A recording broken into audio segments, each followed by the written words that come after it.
The US media is in a frenzy as politicians attempt to reach a deal to avoid what's known as the Fiscal Cliff. But are the doomsday scenarios being evoked credible? You're watching Inside Story Americas from Washington.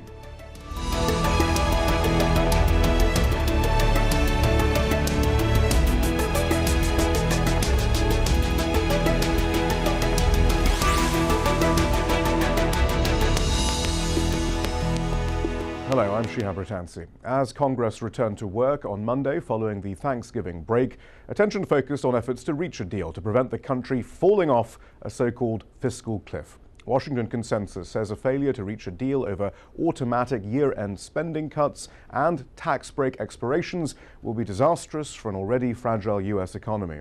All of the Bush-era tax cuts are due to expire, as well as President Obama's 2% payroll tax reduction from 2010. These increases would bring in an additional $400 billion next year. In addition, $100 billion would be raised through cuts to federal expenditure, including unemployment benefits, Medicare, and military spending. Though this will help reduce the deficit, congressional economists warn that the U.S. may also be plunged back into recession as a result. Many progressive economists, though, argue the terms of the whole debate are phony and that Democrats should stand their ground, not yielding to pressure to agree to cuts to social programs in search of a desperate bipartisan compromise. Since the election, there have been signs that such a compromise may be reached. Some senior Republicans, including the South Carolina Senator Lindsey Graham, are disavowing pledges to oppose all tax increases. And President Obama has also repeatedly signaled a willingness to reach a deal.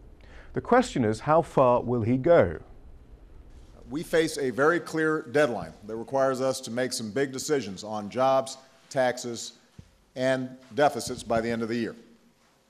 Both parties voted to set this deadline, and I believe that both parties can work together to make these decisions in a balanced and responsible way.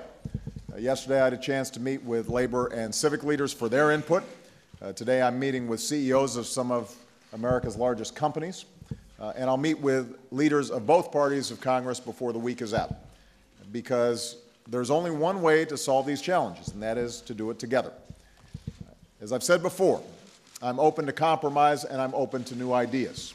And I've been encouraged over the past week to hear Republican after Republican agree on the need for more revenue from the wealthiest Americans as part of our arithmetic if we're going to be serious about reducing the deficit. So, how severe is the fiscal cliff crisis? Joining us from Austin is James Galbraith, Professor of Government at the University of Texas. Here in the studio, Ryan Grimm, Washington Bureau Chief for the Huffington Post, and Bruce Fein, a former senior advisor to Ron Paul when he ran for the Republican presidential nomination. Professor Galbraith, then first, is this a cliff that we're facing? No, certainly not. I mean, there is a certain genius to the buzzword, to the phrase making that was developed here to create the impression of a great crisis by the end of the year. But in fact, if no compromise is reached, then things will evolve in the new year very gradually. And any pressure that is felt on the economy will probably not be visible for months. And there is plenty of time for the new Congress to deal with it.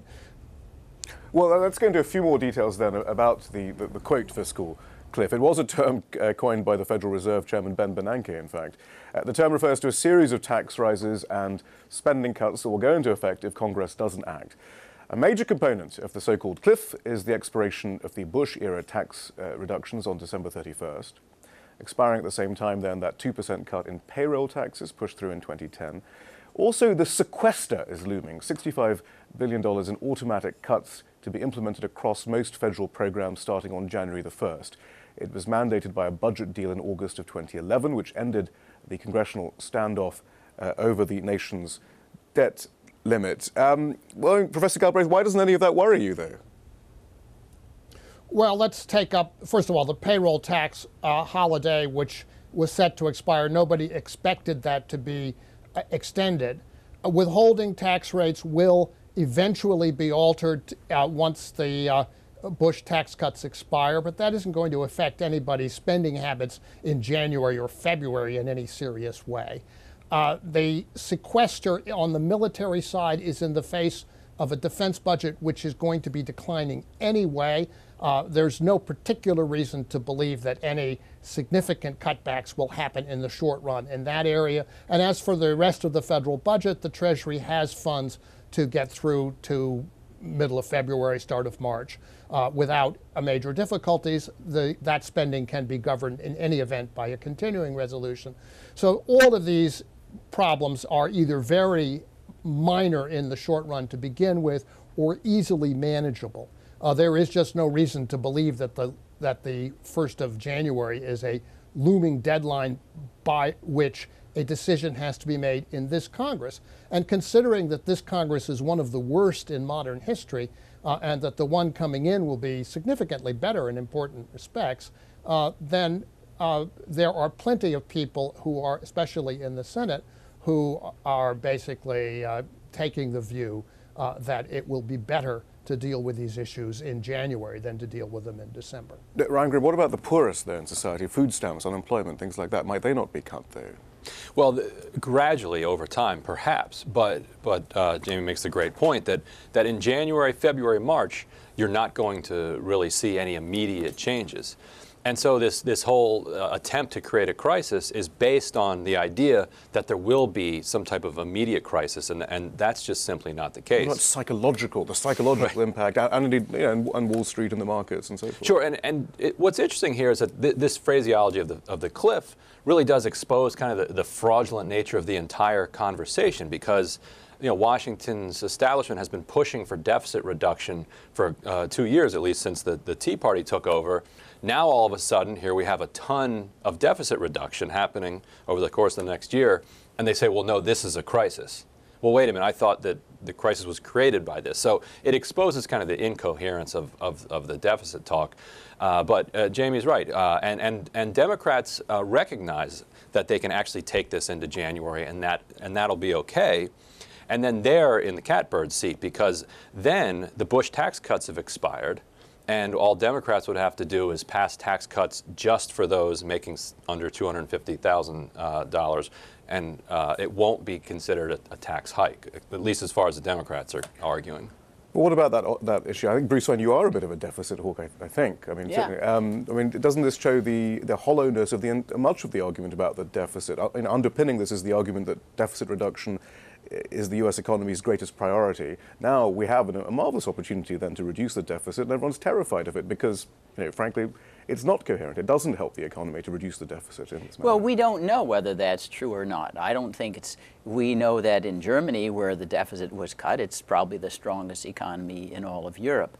But it's certainly the idea of a cliff is a metaphor that's concocted in order to create a sense of crisis that I think the politicians think will encourage the idea of compromise. But it is totally artificial. If we look at the entire size of the economy, Shahid, which runs about 15, 16, 17 trillion dollars a year, and what is the impact of this particular change in the federal government's taxing and spending, it's almost imperceptible. Talking about a fraction of a percent. Insofar as the fiscal cliff is trying to describe whether or not the economy will shrink as opposed to grow or something like that, it's almost irrelevant to an economy at that size. But I also am convinced that the Republicans and even many of the Tea Party people who came on saying we're deficit hawks, they didn't want to leave. They wanted to leave the Defense Department or national security spending, which is $1.2 trillion when you go to the. Doesn't that show the underpinning of even their argument? I mean, it was never terribly serious, as it never has been with the Republican Party. Yeah, I agree with that, because they all scream about deficit reduction, and then the largest component of the entire budget is taken off the screen. And if we're and I think that also we're overlooking really the next crisis is the debt ceiling, which is going to be hit very soon. And that's going to create another leverage point, even if the taxes expire by simply stalemate. Professor Galbraith, I mean, let's go back then to this fundamental issue then of deficit reduction. Is there any economic underpinning for the extreme levels of concern we often see expressed about the deficit in both on Capitol Hill and in the media? there's no economic reason to be worried about it in the case of the United States. You can see very clearly that the United States government doesn't have a funding problem. If it did, the long-term interest rate on U.S. federal debt wouldn't be at historic lows, but it is. And there are plenty of other reasons, if we could get into it, to understand that the U.S. government is not in the position of, let's say, a weak country in the Eurozone. It is not going to run into a rebellion of its bondholders. But let's go back for a second and ask what is behind the pressure to elevate the question of the long-term deficit in the public eye.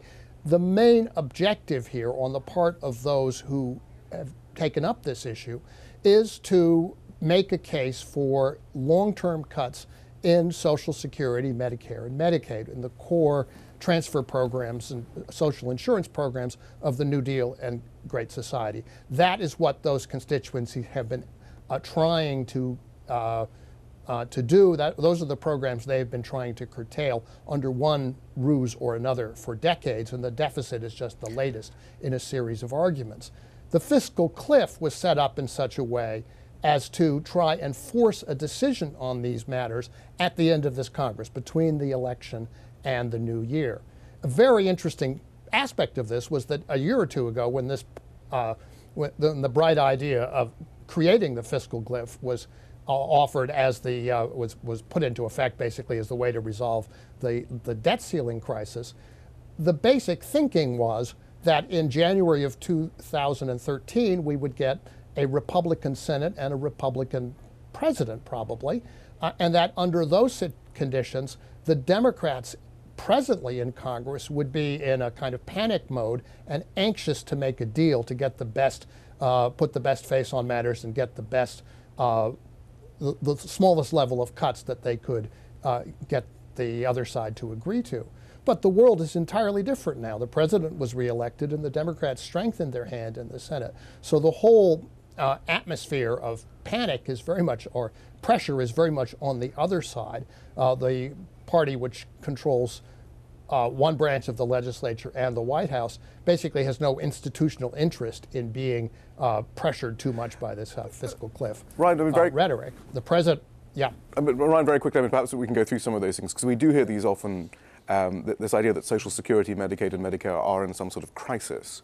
Perhaps we can just run through them very quickly then. Social Security, no crisis. Social Security is very stable. It will rise gradually as a share of output as we have an older population, but there is basically there's no problem there. It's a social insurance program which basically shares the burden of supporting the elderly we have over the whole working population. Medicare and Medicaid are part and parcel of the healthcare system. They have a problem associated with rapidly rising healthcare costs. Those may be moderating now, but even if they aren't, the solution to that problem is always a question of dealing with healthcare costs as a whole, not with targeting the elderly or the poor just because they happen to be under a public insurance program. So Ryan, on Social Security then, it's solvent till what, 2038? And then... Roughly, and it was reformed in the early 80s to account for the baby boom generation. So it's not like they didn't see this elderly population and it doesn't coming. contribute to the deficit. It does not contribute to the deficit. So it's solid through 2038, and after that it can pay out about 4/5 of benefits without so are there any measures then at all. that could be taken to rectify any shortfalls that don't involve privatization or slashing benefits? Certainly, and one of the most popular out there is to raise payroll taxes, but to exempt people between about $100,000 and $250,000, and then tax all income above $250,000. That would cover the shortfall in perpetuity. Bruce Fein, what I suppose is always perplexing then is why these three figures, these three institutions are always brought up then in the context of deficit reduction, and the only solution on offer to any shortfalls is therefore to slash benefits for the poorest, even when there are relatively simple fixes for all of these. Medical costs are complicated, but it's probably not the poorest who we should be asking to take on that burden. Is this really about the deficit, or is this actually about other views of society? Whenever we hear Republicans talk about Medicare, Medicaid, well, and Social they're Security. both. As I say, if it was really about deficit, the Defense Department would be right there with Medicare and Medicaid and Social Security. But these three are picked because the huge amount of dollars involved compared to others. And you describe, sure, you can always solve a deficit issue by raising taxes, but that's what the Republicans or those who want a smaller government are opposed to. But there are ways also where you can address this without having any dramatic shortfall in the level of government support. Is this an ideological issue for some Republicans, or is it just something that's been repeated so often that they assume this is something to do with the deficit or some terrible crisis that America is offering? I mean, what's the motivation, given that there do seem to be, I mean, there are some relatively simple fixes, certainly for Social Security, and yet these are never taken on board. Well, but the fixes can come in two ways. One, you described, is increasing the base of the payroll tax, but another is simply changing the cost of living escalators as well. So whether you cut narrowly on the tax, or you raise the taxes in a small amount, or you cut the benefit side a small amount. And given the numbers who are involved, small amounts can add up to tens or hundreds of billions of dollars that can make this system much more viable than it is at present. But when you talk philosophically, yeah, there is a philosophical element, and that some people believe that the government is not in the business of transferring wealth, and that this is a wrong way to do it. You should have just a safety net for the really impoverished and nothing else.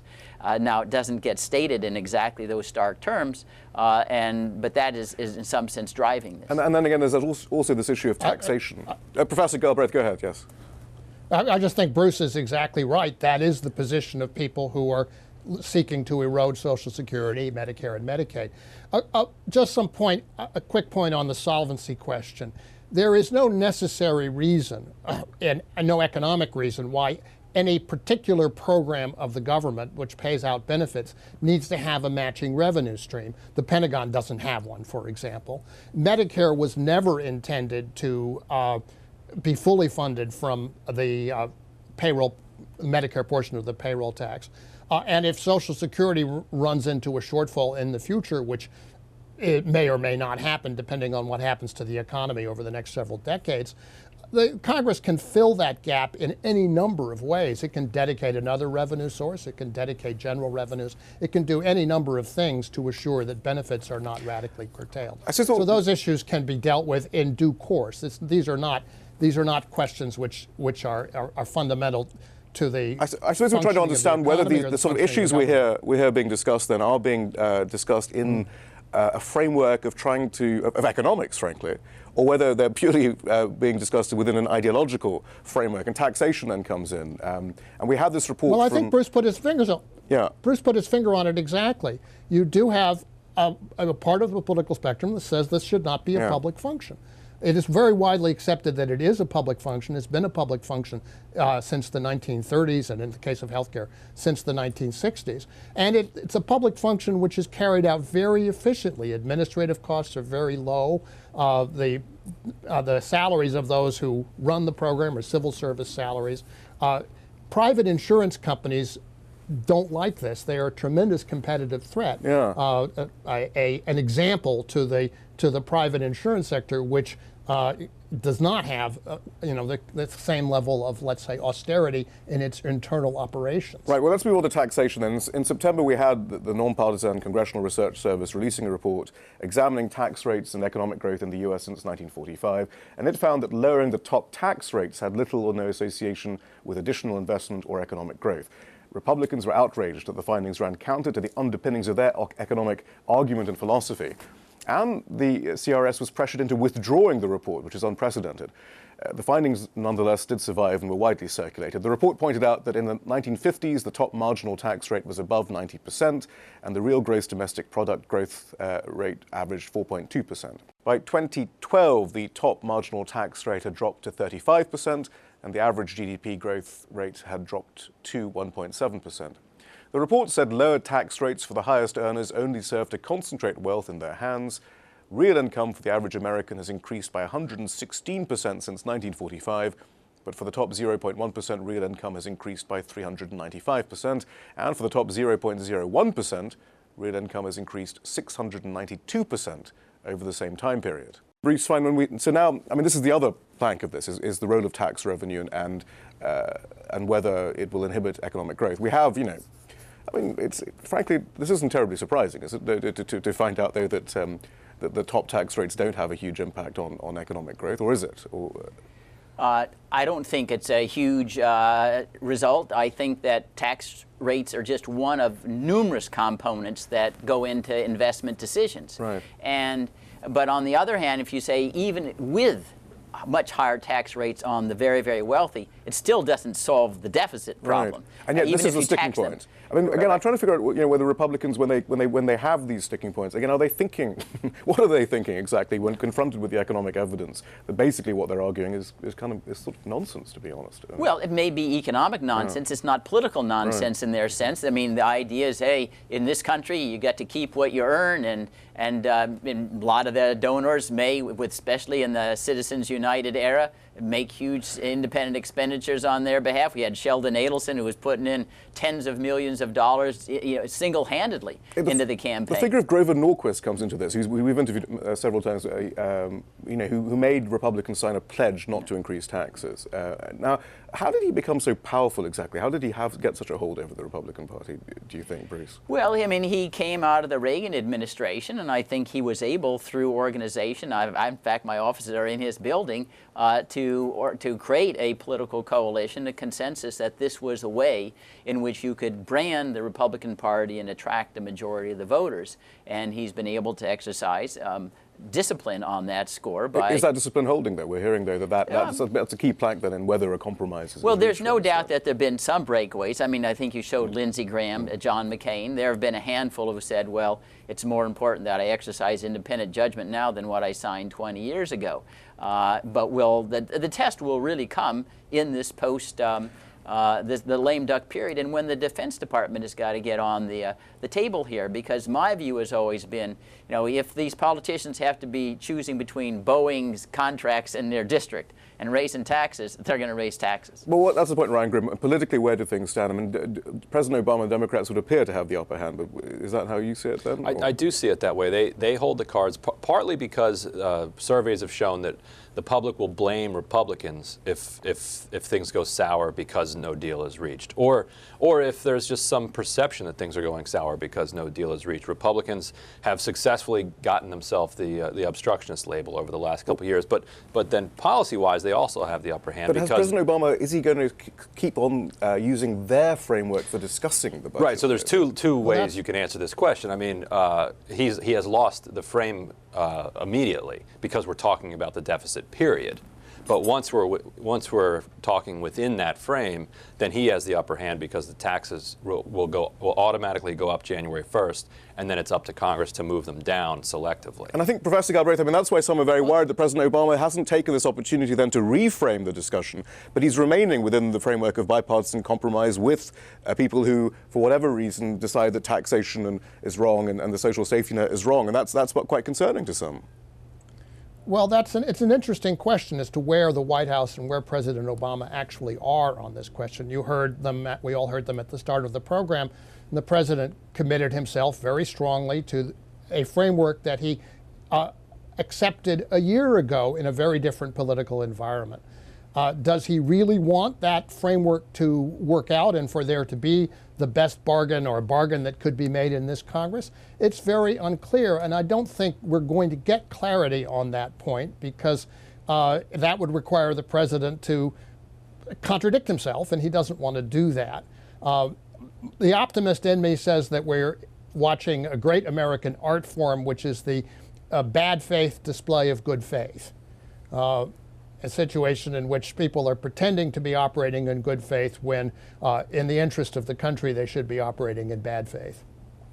Ryan, where do you see this moving? What are you hearing, though, from the White House? And indeed, the sort of people being named as possible Treasury secretaries and so forth. I mean, what's this telling us about President Obama? All the sense that I'm getting is that they are going to take this into January, and they will not cave and strike a deal favorable to Republicans. But he says he's opening to raising eligibility on Medicare to 65. Food stamps, food stamps, and home health care apparently is on the block. I mean, sure, heating assistance for the poor. He's been open to a whole host of horrible things for a year and a half. I don't think that he'll actually implement those before January, and then but. don't underestimate what he'll be willing to give away just to get some tax rates. And that's where it gets some tax increases. That's where it gets very dangerous. Because I think he will be willing to make significant deals on Medicare or Social Security or these other programs that impact the poor just to get taxes raised on the wealthy. Well, it'll be interesting to see the reaction then from the progressive side of things. That We have to leave it there, creates a situation unfortunately. where there's We do, though. Professor Galbraith, thank you so much. Ryan Grimm, thank you. Bruce Fein, Thank you. thank you very much, too. And that's all from the team in Washington, D.C. for now.